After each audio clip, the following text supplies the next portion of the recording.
Welcome to the Fight Against Free Kill Laws with Ed Salazar, where we give a voice to those who have suffered firsthand from medical malpractice. In Florida, families devastated by medical negligence are left without justice because of a law many don't even know exists. Florida's Free Kill Law prevents families from holding doctors accountable. These are real stories with real loss and no justice. Contact Ed at 561-239-2417 or visit afreekill.com. Today we uncover the truth, share real stories, and demand change. Hello friends, and thank you again for joining us. As always, we appreciate so much you taking the time to listen to our show. We have some news on the efforts in the Florida legislature to turn over these laws. The Senate Bill 734 is going to be heard this week. We haven't been told exactly when it will, but it will be heard at least before the end of the legislative session. Whether or not it'll be voted on, we're not sure. But the good news is it's going to be heard.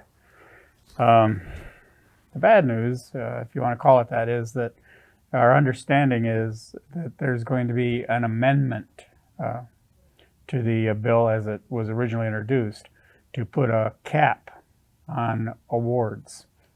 And my understanding is that the proposed cap is $500,000. So stay tuned, and we'll keep you posted on that. Our speaker this evening, I'm very, very glad to have her. She's got a very powerful story to tell. I first met Linda Lowman about a year ago at Hillsborough State College in Hillsborough, Florida. Throw a little quick plug for a respiratory therapy program. It was sponsored by the respiratory therapy department at Hillsdale College, and that program is headed up by a Miss Gina Ricard. And Gina is not only an outstanding clinician, but she's an amazing educator. And anyone who may be thinking about a career in respiratory therapy or any of the allied health programs, she would be a wonderful person to get in touch with. Now, before I introduce Linda to you, she's going to describe her daughter, Paige. And her daughter, Paige, is the subject of what our show is about tonight.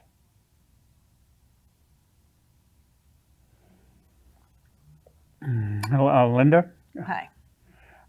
If you would please, just briefly tell us how I remember that you are a healthcare provider yourself. Yes. And could you briefly tell us about how you worked in healthcare? I actually started my career as a special education teacher, and then I transitioned to healthcare in my late 20s.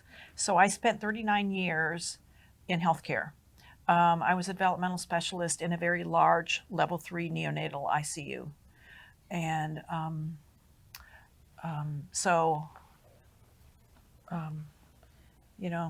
I worked with lots of different kinds of I focused on just neonatal patients. I occasionally saw patients that were in pediatrics or adult, but my focus was neonatal. Okay. Well, if you would please, just tell us about Paige. Tell us how she came into the world. Paige she was the greatest gift in all the world. She was, I was induced at the end of my 23rd week of pregnancy because I had something called HELP syndrome. So my body was shutting down. And she was an identical twin. She had a twin-to-twin transfusion. So she was at risk for both those reasons. And she was born at 24 weeks. She weighed 1.5 pounds. her twin sister did not survive. And she was in the neonatal unit that I worked in for 3 months. And during that time, 99% of her care was excellent. That started her journey. She came home, even though she was 4 months premature, she came home just before her due date. But she had some complications, ended up back in the hospital a number of times, especially in the first 3 years of her life. Before we go any further, Linda gave us a video, and the video shows kind of the transitions that took place from the time of Paige's birth until she passed. Can we show that video now, please? So this is just a quick snapshot of Paige to give you an idea who she was. This was that first picture was when she was in the NICU. She weighed 1.5 pounds at birth. That was just at the beach. She was,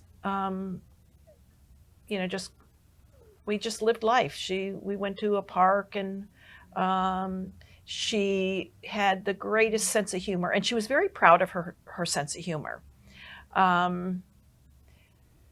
That's with her grandfather.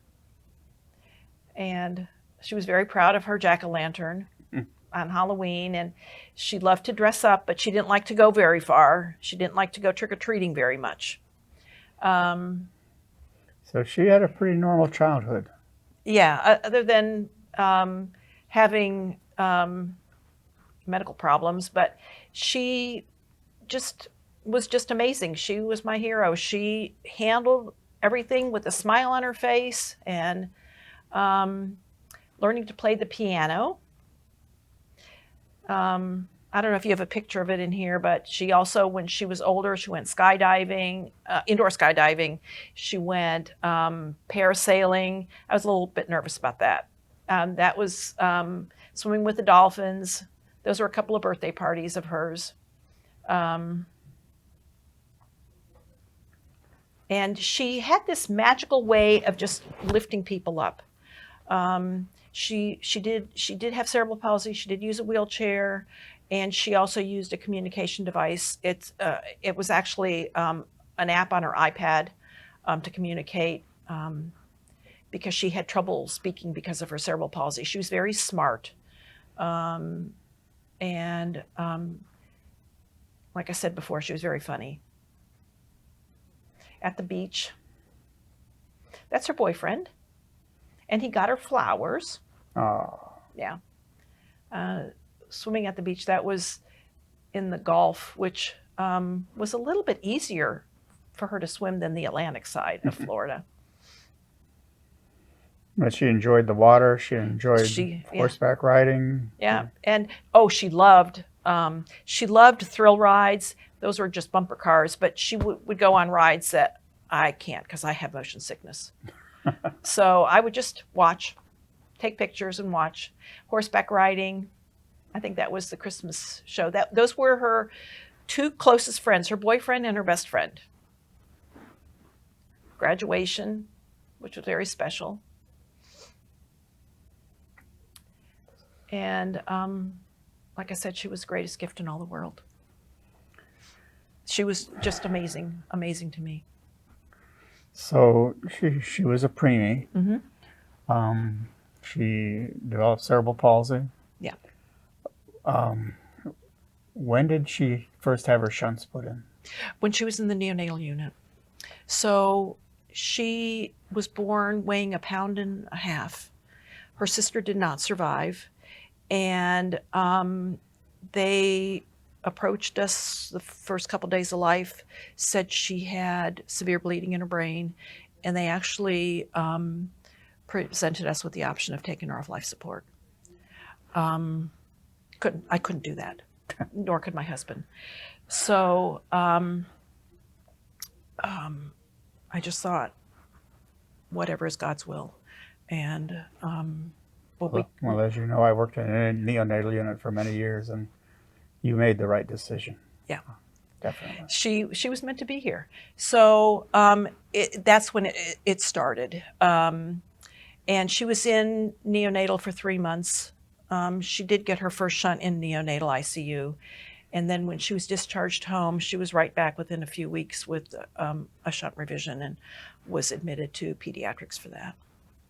But through the course of her life, as she grew and developed, she did okay with the periodic revisions, shunt revisions, with rehab. She had a lot of revisions through her toddler years.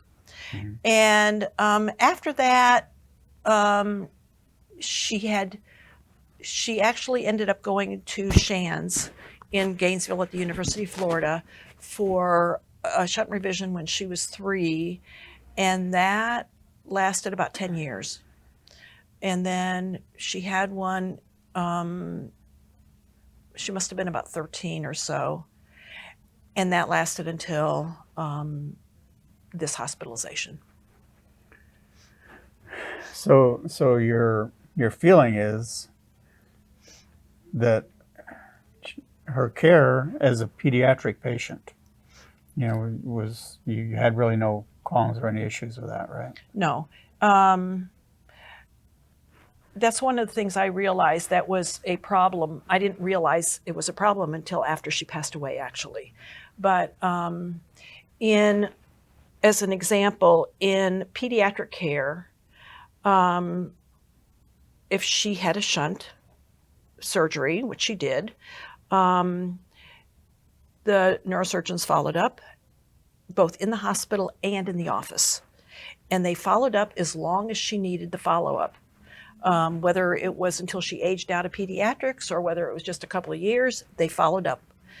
And the model is very different in adult care, which I didn't realize until she passed away.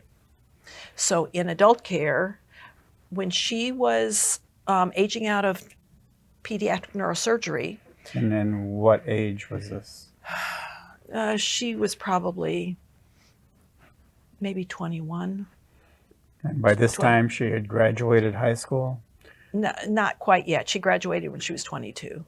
So I took her to the neurosurgeon, and he said, it's time to transition to adult care. Here is the contact information for the adult neurosurgery group. I called them to schedule an appointment, and they said, oh no, we won't see her in the office. If there's a problem, the emergency department will contact us. So the adult model is you do surgery, check on them, discharge. You sign off on the case. You get another patient, you do surgery. The adult model does not follow like the pediatric model. And that's true for the different disciplines in pediatrics. And I had no idea. And I learned after she passed away that there is a conference that Baylor has been doing since the year 2000 on this issue. So it's not a new issue. It was just new to me. I knew nothing about it. And in this past October, Baylor had the 25th anniversary of their conference. It's a chronic illness and disability conference transitioning from pediatric to adult care. And they talked about, I did it virtually after Paige passed away, and they talked about all various conditions in pediatric care transitioning to adult care. Like there was a young adult that she had diabetes, and she talked about her experience and how it was difficult going from pediatric management to adult care. And she finally found a physician that was that took transition age patients to meet the needs that adult care is not meeting. So, in your opinion, when she had that last hospitalization, what Tell us about what her condition was. Okay, let me, so I'll tell you about the kind of the timeline of the first month. She was in the hospital 3 months before she passed. It was Thanksgiving weekend, Saturday night of Thanksgiving weekend, and we had gone to a neighbor's for dinner. We were gone a couple hours. The caregiver was with her. We got home and Paige was not okay, and discovered she was having a seizure. So Paige did not have bad seizures since she was a toddler. I mean, she'd have some seizures that lasted a few seconds. That's it. But she didn't have any bad ones since she was a toddler. So I called 911. Paramedics came and they said, well, she has to go to the adult hospital because of her age. Well, it's the first time she had been in the adult hospital. I didn't know, and even if I did know, I couldn't do anything about it because that was policy. So she went into the emergency department, and they examined her. They did imaging, and they found that she had bleeding in her brain. And they admitted her to neuro ICU, and they determined that she was going to need a new shunt. And what they did is they put in what's called an EVD. It's an external ventricular drain. I'm sure you're familiar with them. Because if they put in a new shunt, there was too much bleeding in her spinal fluid, and it would have, the new shunt would have malfunctioned. So what they had to do is they put an external shunt. They needed to wait till it cleared of blood before they could put in the new shunt. Right. So she got the new shunt December 16th, a couple weeks later. And in the past, my experience with her was a couple days, she's home. Not this time. She was never okay after she had that surgery. Didn't you tell me that she had developed a fever? Oh, yeah. She, that was the following week. So what happened is within a couple of days, she was transferred to the neuro floor, out of neuro ICU to the regular floor, because they wanted her to get ready for discharge home, especially since Christmas was coming. So every day we were hoping we'd get discharged home, and Christmas Eve day morning, she spiked a temp of 102.8. This was a week after surgery. So in the morning, I said, can you ask neurosurgery to come in?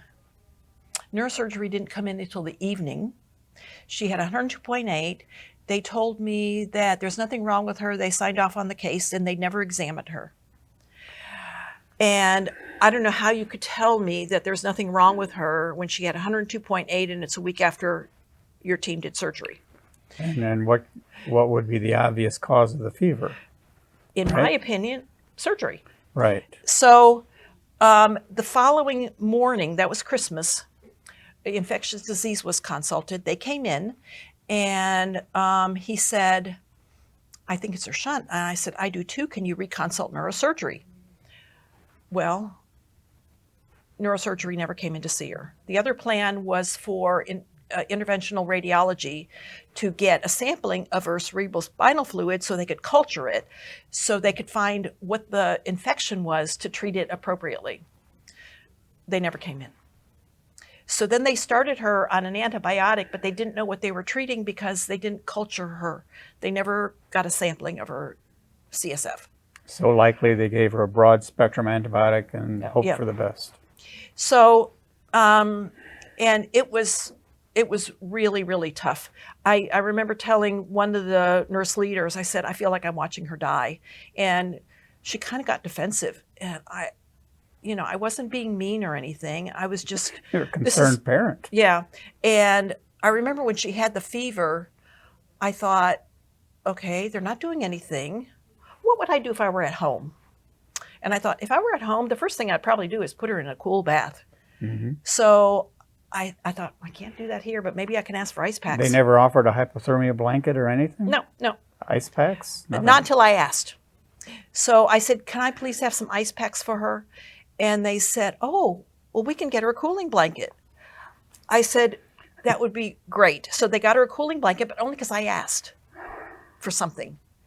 So that was, Now you know that if she had been in a pediatric hospital, it would have been handled much, much differently. it would have been a totally different ballgame. If she was handled she was in a pediatric hospital, the neurosurgeons would have come in right away. They would have examined her. They would have determined what was going on, what the appropriate course of treatment. They would never have turned their back on her. Never. But rather than working with what her condition was, her diagnosis was, the criteria was what her age was. Yeah. And so for that reason, she was an adult. Yeah. And it was interesting too, because her pediatric neurologist was willing to continue seeing her when she aged out of pediatric care. And so he said, I'll see her. So we stayed with him. Now, he predominantly works in pediatrics at the Children's Hospital. That's part of our system. And he came and saw her many times in adult neuro ICU. But because he wasn't part of that team, they didn't really listen to him. They didn't really, there were times that I was surprised. I thought, why aren't you communicating? He's got valuable information and you're not communicating with him. You're not listening to what he has to say. You're not reading his notes, obviously. You're not. So he was doing the best he could. Uh-huh. But what I discovered, at least my feeling, is I feel like the system is broken to some extent. Because when she was going through this, I worked at the hospital. I called my administrator. My administrator called the president of the hospital that she was in. I knew him. I talked to him. A very, very nice man. But just a phone call doesn't change the system. So she was admitted. She was transferred to the neuro floor to go home. She ended up spiking the temp. And then Christmas Day, the temp was 103.6. By Friday, 2 days later, she ended up with a horrific seizure that ended up back in neuro ICU. And what my husband and I were doing is taking shifts. So I took day shift, he took night shift. That particular day, I came in about an hour or so later. And I came in, and shortly after I got there, she was seizing. And the nurse came in, and it was a nurse that was new to me, but he was an experienced nurse, very, very nice man. And he was training a new nurse. And I said, she's having a seizure. And he said, oh, what do you do at home when she has seizures? He said, do you give her oxygen?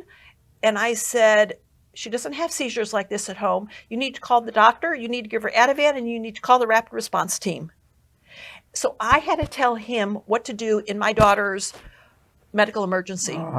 Horribly frustrating. Yeah, it was. So the rapid response team came in, and the chief of critical care was on, thank goodness, because he's absolutely fabulous. I will be grateful to him for the rest of my life.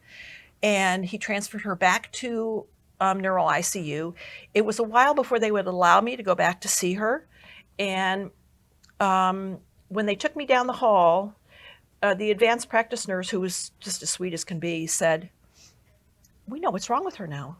It's her shunt. I said, I knew that. Nobody would listen to me. So that the refusal of neurosurgery to see my daughter started a downward spiral resulting in her passing. Linda, what? And we got a few minutes left.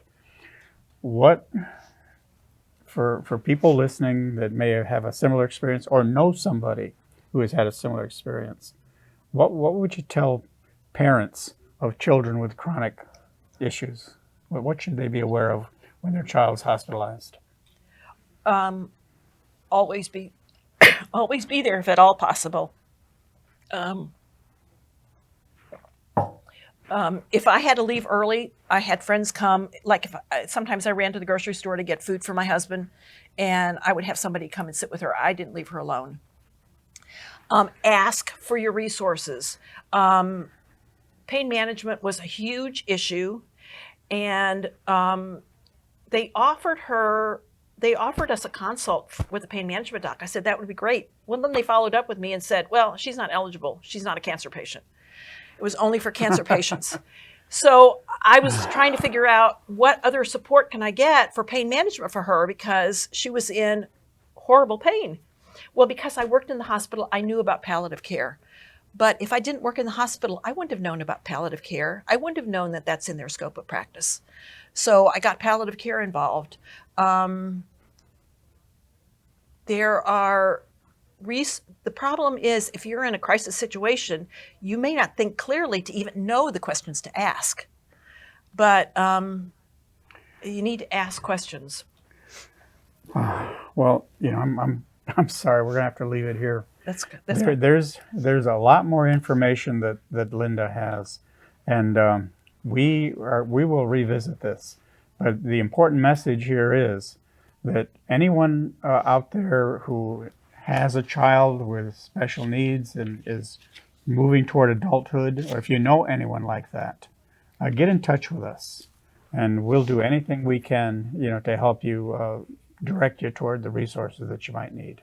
And check out the conference at Baylor. It's called the Annual Chronic Illness and Disability Conference, Transition from Pediatric to Adult Paced Care. I didn't know anything about it. It was a phenomenal conference. I did it virtually, and I think it's a hybrid conference, so there are a lot of people that do it virtually now since COVID. Okay, well, as always, folks, thank you from the bottom of my heart for listening to our program, and we'll see you again soon. Thank you for watching The Fight Against Free Kill Laws with Ed Salazar, where we interview those who have dealt firsthand with medical malpractice. Families are devastated by medical malpractice and left with no justice. This isn't just a loophole. It's a failure to protect the ones we love. It's time to change the law. It's time for accountability. Contact your state legislatures, visit afreekill.com for more information on how to help, or contact Ed at 561-239-2417. Because every life should matter.